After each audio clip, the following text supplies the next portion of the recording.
All right, another episode, 3-Minute Flight Instructor, 3-Minute Flight Instructor, Kevin Panic here. How you doing? This episode is fear versus respect. Fear versus respect. Scene one, take one, 3-Minute Flight Instructor. Okay, 3-minute flip the thing. Okay, so I had a lot of people say, 3-Minute Flight Instructor, can you just get to the chase? It's taking too long with 3 minutes. Can you talk a little faster? Well, I probably could talk a little faster, but I'm not going to talk a little faster. I'm just going to go ahead and tell you what this one is. You got to develop a healthy respect. Okay, that's it. That's what it is. So if you want to show that now, 30 seconds, that's good enough.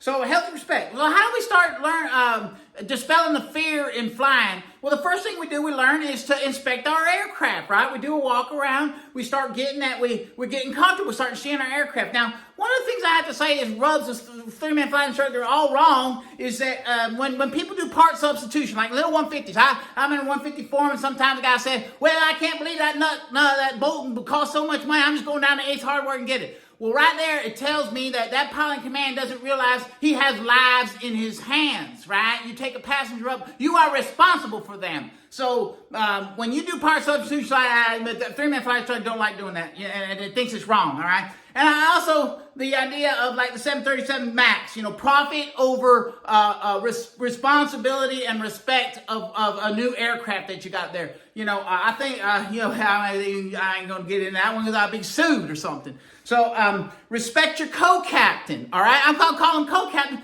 You used to call him co-pilot, right? But actually, it's a co-captain. So you come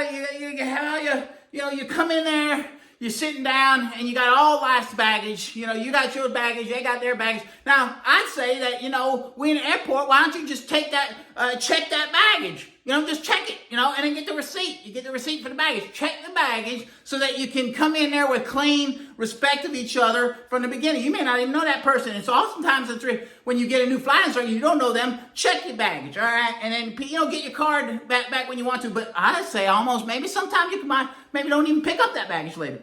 So you may find that it's good to leave that baggage alone, and maybe in life you can start shedding some of that baggage because you're a good person, right? These things happen. Things happen to you. 4-point restraints, whatever it is, happens to you in your life.